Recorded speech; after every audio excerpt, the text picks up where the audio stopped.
tem que receber ali na PJ3, a não ser que faça um outro esquema ali entre eles. A não ser que tenha um caixa na P1 que acaba na PJ1, que acaba... Isso, mas aí também é meio complicado, porque o objeto social, ele é exclusivo de agente autônomo. Ou seja, só pode vir receita de comissão, rebates, enfim, coisa que você sabe melhor do que Sim. eu, né?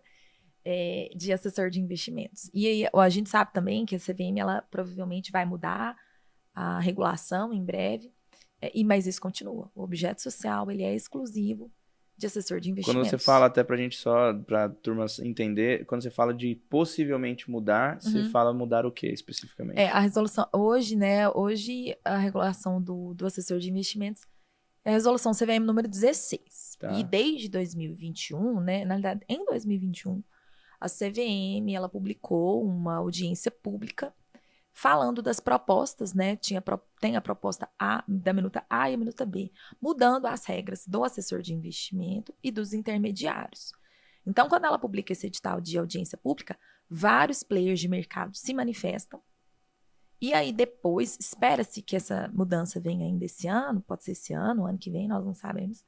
Ela fala: o Ricardo se manifestou a respeito disso, será acatado em razão daquilo. Então, a gente sabe que nos próximos meses a CVM vai sim mudar a regulação dos agentes autônomos. Algumas coisas vão mudar, outras não vão mudar. O que você acha que pode mudar? Só para ver se... A minuta que tratou da regulação dos assessores, ela colocou diversas mudanças. Entre elas, algumas. Bom, primeira delas, hoje a gente sabe que para constituir uma sociedade de agentes autônomos tem que ser uma PJ sociedade simples, ou seja, somente assessores podem fazer parte. Ou seja, só quem tem Ancor. Só quem tem Ancor pode entrar ali no quadro social. Ok. Com a proposta de mudança da CVM, outros sócios que não têm Ancor, ou seja, qualquer pessoa, pode se tornar sócio da PJ. Ou seja, não será mais sociedade simples, será uma sociedade empresária. Que a gente chama, né, da entrada do sócio capitalista. Então, é isso que está todo mundo falando. Essa é uma mudança. Agora, a CVM também falou o seguinte: bom, quem aceitar sócios capitalistas, esse sócio que não tem Ancor, não pode conflitar com as atividades dos agentes autônomos. Não pode ser um consultor, por exemplo. Não pode ser um consultor, não pode ser um analista, não pode ser administrador. Não pode ser bancário. Não, também não pode. Então, e como que isso vai se dar ali no dia a dia? Os escritórios de agentes autônomos, hoje eles não têm um compliance, mas se admitir um sócio capitalista, vai ter que ter um compliance, vai ter que ter uma diretoria de compliance específica para ver, peraí, o Ricardo aqui, ele está entrando, quem ele é? Deixa eu ver. Né? Então, vai ter que ter sim um compliance. Essa é uma mudança, a questão do quadro social dos agentes autônomos.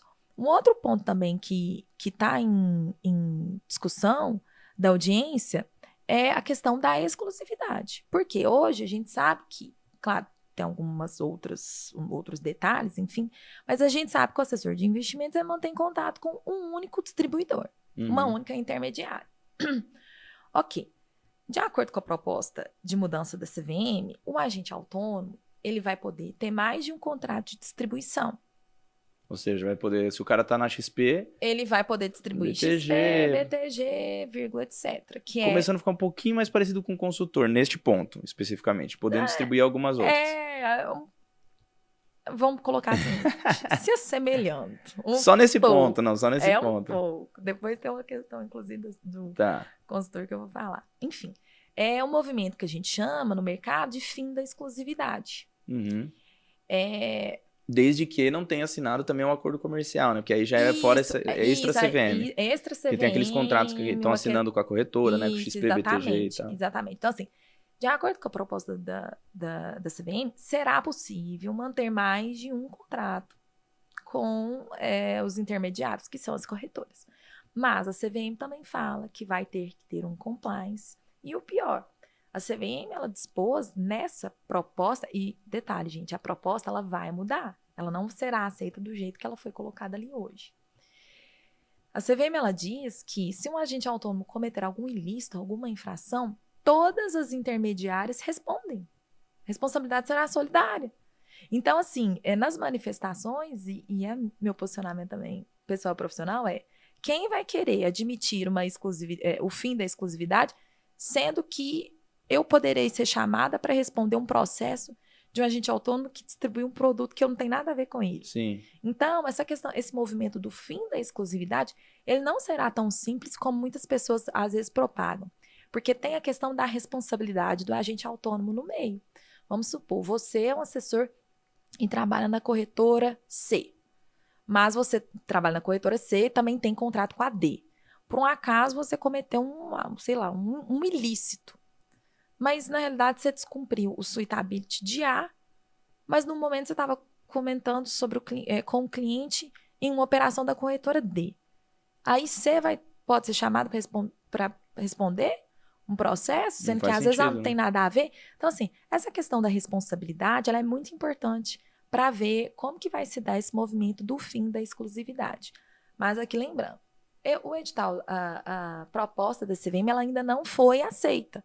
Ela só foi publicada as propostas de mudança. Ou seja, a mudança está por vir. Nós não sabemos quando. Para que isso aconteça, o que teria que acontecer ali dentro da CVM? A CVM, ela tem que, de fato, publicar o relatório de análise da audiência pública, em que ela fala: X se manifestou, a posição de X será acatada ou não. Porque, primeiro, a CVM, ela escuta o mercado, para depois ela falar, bom, isso aqui faz sentido, isso aqui não faz sentido, porque ela não tem ideias perfeitas. Quando você fala X se manifestou, seria o quê? Um escritório, uma pessoa, isso, uma corretora? Funciona da seguinte maneira. A CVM identifica uma demanda do mercado. Bom, a gente acha que a gente tem que mudar ali a regulação. Bom, ok. Ela faz internamente propostas de mudança e fala, gente, estou divulgando o edital de audiência pública em razão das conversas que eu tive com o mercado, etc. Vou escrever aqui a minuta A, que é uma minuta da proposta de mudança, e a minuta B. Mercado, se manifeste a respeito dessas minutas para depois eu ver o que eu acho legal, o que eu não acho legal. Então, quem se manifestou? Escritórios de advocacia, até mesmo contadores, pessoas físicas e escritórios, pessoas jurídicas, corretoras, falando CVM. Essa minuta que você propôs aí, isso aí não vai dar certo. Então, qualquer um pode ir Qualquer um pode se manifestar. Pessoas físicas podem se manifestar. Falar, CVM, isso aqui não deu certo, isso aqui não vai dar certo, isso aqui já é feito no mercado, isso aqui não faz sentido, isso é legal. E aí, o que a CVM vai fazer? Ela vai analisar todas as manifestações, ver o que ela errou, o que ela acertou, e aí ela divulga o edital de análise, o relatório de análise, e aí ela, de fato, divulga a norma, atendendo ou não as demandas do mercado. Porque pode ser que o mercado fale alguma coisa e a CVM fala assim, ok, mas eu não quero saber disso. Tudo bem, pode ser, mas aí ela tem que estar bem fundamentada. E é interessante, porque assim, é um ato, assim, claro que isso está previsto em lei, enfim, mas é um ato de humildade chamar o mercado para escutar. Sim, sim. Porque, imagina, Ricardo, imagina esse mercado ultra complexo, a gente sabe que é complexo. Imagina a CVM divulgando um monte de normas sem escutar o mercado. Ia ser uma catástrofe. Sim. Então, ela reconhece que precisa da opinião de quem é o especialista. Ela também é especialista, mas o mercado é mais ainda. Mas é quem tá na ponta, né? Quem tá na ponta, que é quem sofre as consequências. Tanto até foi criada a ABAE, foi criada a Ex-Livres. E eles também se manifestam, porque precisa dessa manifestação para falar, olha, isso não vai dar certo, isso é praticado há muito tempo, isso não faz sentido, isso vai gerar prejuízo. Então, a nossa expectativa para essas mudanças é que, de fato, elas ocorram, mas não como foi divulgado ali nas minutas. Sim. Tem questão da responsabilidade, várias outras questões. A gente sabe que vai ter mudança. Você sabe mais ou menos em que fase que tá agora? Tá nessa fase de análise. De análise. O mercado tá se manifestando ou já se manifestou? Não, o mercado já se manifestou. Quando a CVM ela publica o edital de audiência pública, ela coloca prazo para manifestação. Sei lá, 20 de setembro de 2021. Depois fecha. A CVM ela publica todas as manifestações das pessoas e depois ela passa para a fase de análise. Então agora a gente espera, né? Nós esperamos que ela vai ler aí, salvo engano, teve 38 manifestações. Muita gente se manifestou. Muita gente, o mercado ainda O mercado se manifestou e, enfim, boatos dizem, né, que vai sair esse ano. Mas nós não sabemos. Não tem como saber, mas assim, a expectativa é de que saia desse ano. A expectativa é que saia esse ano. Tem muita gente realmente. O que você falou sobre de cair a exclusividade, isso realmente é uma expectativa muito grande, né? O Benchimol se colocou contra, né? E aí todo mundo fica aquele, é conflitante, porque lógico ele é contra, tal, porque escritórios vão tirar patrimônio dos clientes deles para outro lugar e blá, blá, blá, blá, blá. Né? O pessoal fala muito disso e criou uma coisa muito louca assim em volta disso, e todo mundo fica falando disso já há uns 2 anos, né? Até antes da pandemia já se falava disso. O Benchimol já tinha visto no LinkedIn. E sendo muito sincero, eu achei condizente o que ele falou. Apesar de você ouvir uma pessoa que, sim, vai ter um conflito de interesse, né? É uma voz que você vai querer analisar o interesse dele ali. E óbvio que o interesse dele, naturalmente, é que continue na XP. Mas eu achei bem condizente, bem justo o que ele falou. E se viesse do BTG, se viesse da Guide, se viesse de qualquer outro, eu acho bem justo. Ainda mais analisando todos esses pontos, né? Porque hoje, por que vários escritórios também acabaram assinando aquele acordo de exclusividade? Por dinheiro. Né? Muitos sócios... é mais fácil também distribuir apenas os produtos de uma corretora apenas, porque a gente tem essa questão, né? Quem está ali na atividade agente autônomo não compreende isso. Mas o agente autônomo, se ele praticar o ilícito, a questão é quem será o responsável? Quem será o responsável? Exato. Então, existem diversas coisas ali dentro que, às vezes, o assessor ele nem sonha. Porque quando a gente fala que o assessor é um preposto, ele é preposto de quem? Não é da PJ, do escritório, é da corretora. Então, a corretora responde. Então, é interesse das corretoras que os agentes autônomos distribuam apenas os seus produtos. Senão, ela vai ter que responder, às vezes, um processo, a gente não sabe, de produto de outra corretora. Aí fica uma coisa assim um pouco bagunçada. Pela lógica, faz sentido a exclusividade. Mas o movimento vem apontando que sim, o fim da exclusividade pode ser benéfico. Aí quando eu falo pode ser benéfico, aí vem a pergunta, benéfico para quem? Para o mercado ou para o investidor? Por quê? Porque assim, eu acho que a regulação em si, ela não pode ser uma regulação enfeite. Ela tem que ser editada, ela tem que ser feita também, na realidade, para o investidor. Para o investidor. Então, se essa mudança passar e daqui 2 meses começam denúncias de investidores, problemas com corretoras, reclamação de agente autônomo, qual vai ser a leitura da CVM? A mudança não foi boa. Então, a regulação ela tem os seus objetivos, tem a lei, dispõe, resoluções, vírgula, etc. Mas quem diz, a pessoa que pode falar se é boa ou ruim, se vai ser efetivo, se não é efetivo, a única coisa que pode falar é o resultado. É o resultado disso. Como que você vê o resultado? Analisando os dados. O número de processo aumentou? Teve algum processo criminal? A corretora está reclamando? O que está acontecendo? Então, a regulação enfeite não tem vez na CVM. Tem que ser efetivo para o investidor, na minha visão, em primeiro lugar, e segundo, para o mercado, porque lidar com o mercado insatisfeito é péssimo. O mercado hoje ele vem pedindo o fim da exclusividade. Está comentando aí o fim da exclusividade. Provavelmente vai ter o fim da exclusividade. Mas, se as reclamações vierem, pode voltar. Principalmente por parte do cliente, né? Sim, por parte do cliente. Nós não sabemos ainda se será tão benéfico assim para o cliente, até mesmo porque hoje a gente está vivendo esse momento aí de mudança da CVM, vírgula, etc. Mas a gente também está esquecendo de falar, Ricardo, do Open Banking, do Open Finance, que está chegando aí. É uma coisa assim, que às vezes é até difícil de explicar, e é complexo. E nós não sabemos qual será a reação do cliente. Então, eu acho que vai coincidir esse momento de mudança da CVM com o Open Finance, que vai dar mais liberdade para o cliente. Então, a gente tem que ver também qual vai ser a reação desse cliente ali no dia a dia, do seu assessor, porque se for positivo para o investidor, isso é um sinal para a CVM. Gente, a regulação de fato foi legal. Ou não, nós não sabemos. Vai ter que acontecer para a gente avaliar os dados, né? Isso é muito louco. É muita gente opinando de assunto que ainda não sabe. Eu mesmo, eu não costumo opinar quando eu não sei de alguma coisa, né? E quando a gente vai para essa área jurídica, é muito complicado, porque tem muita coisa que não, um próprio compliance. É extremamente caro manter uma estrutura dessa. E vai ter que ter o compliance se passar. Exato. Então, quando a gente fala... É igual quando as pessoas falam assim, o governo vai taxar as grandes fortunas. E aí o cara que ganha 10 mil reais já fala, vai me taxar. Fala, cara, Você não tem noção, você não é a grande fortuna. Esquece esse negócio, tipo, não fala sobre esse assunto agora, porque quem tem que falar sobre esse assunto é quem tem grandes fortunas. Quando a gente fala de grandes fortunas, é grandes fortunas. É a mesma coisa do escritório pequeno e o grande. O pequeno tá querendo opinar sobre uma coisa que vai afetar o grande. Exato. Óbvio, é uma democracia, como a gente sabe, e tal, não sei o que às vezes a democracia também dá algumas coisas bem erradas. Mas, falando disso aqui, sobre um escritório grande e um escritório pequeno, o escritório pequeno não tem nem dinheiro para manter um compliance. E ele acha que, olha, vou ter liberdade. Você não vai ter essa liberdade. E aqui lembrando também, Ricardo, até mesmo você tocou no ponto, né? O advogado normalmente não entende desse assunto. Se fosse só o dinheiro, seria interessante, porque bastava o dinheiro. E a pessoa? E a qualificação da pessoa? Porque lembrando, o compliance não pode ser assessor de investimentos, não. É uma pessoa isenta.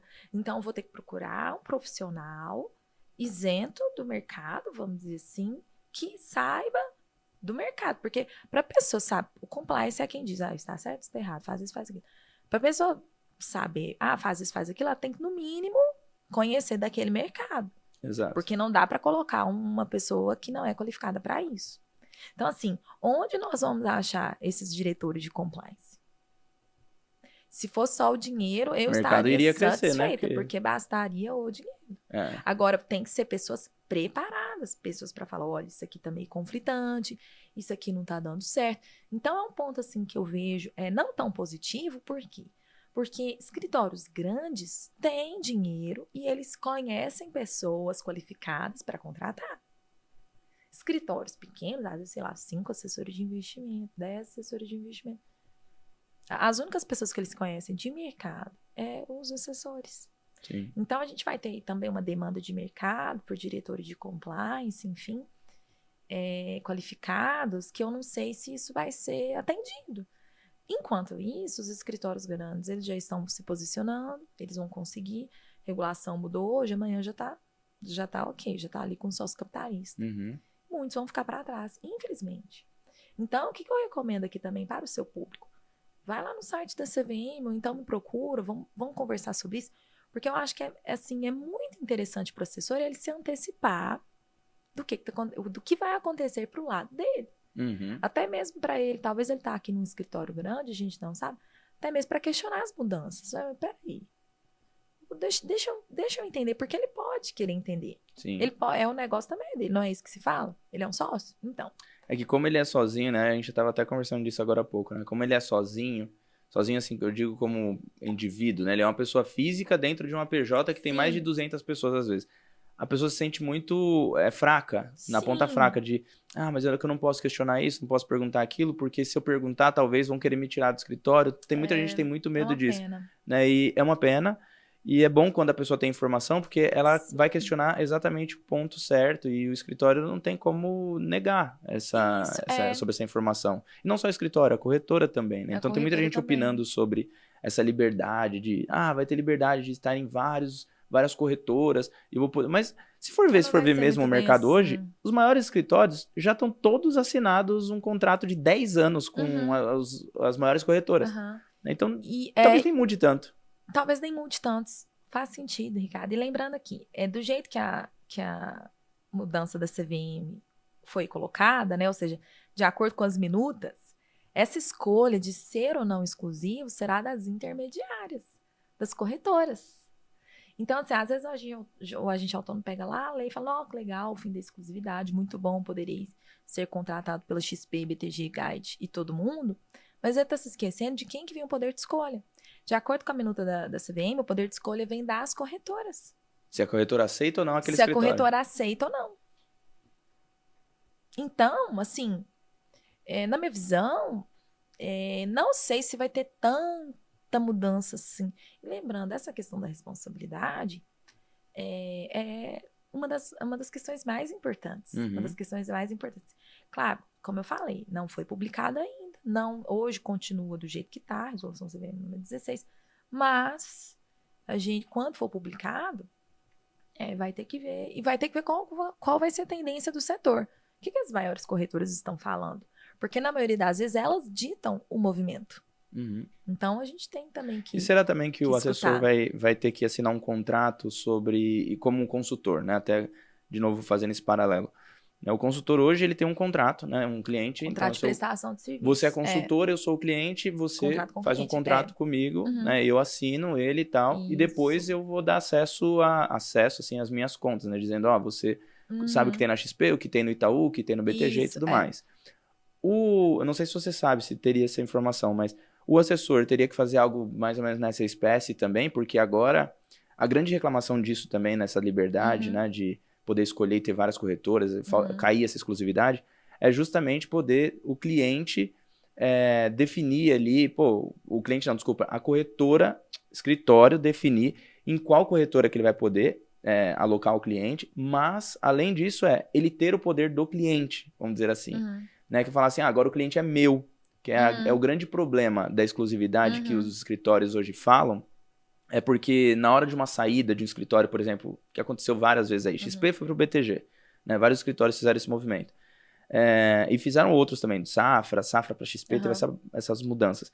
Quando a gente pensa nessa mudança, eles, naturalmente, os donos do escritório pensam assim, agora que vai cair a exclusividade, o cliente é meu, porque eu sei que essa discussão do cliente, de quem que é muito ampla. Mas falando assim, o cliente é meu porque agora eu vou ter um contrato com ele, algo do tipo. Você sabe se estão prevendo alguma coisa disso? Ou seja, se vai ter um contrato do assessor com o cliente. Com o cliente, ao invés de ir direto na corretora. Não tem como.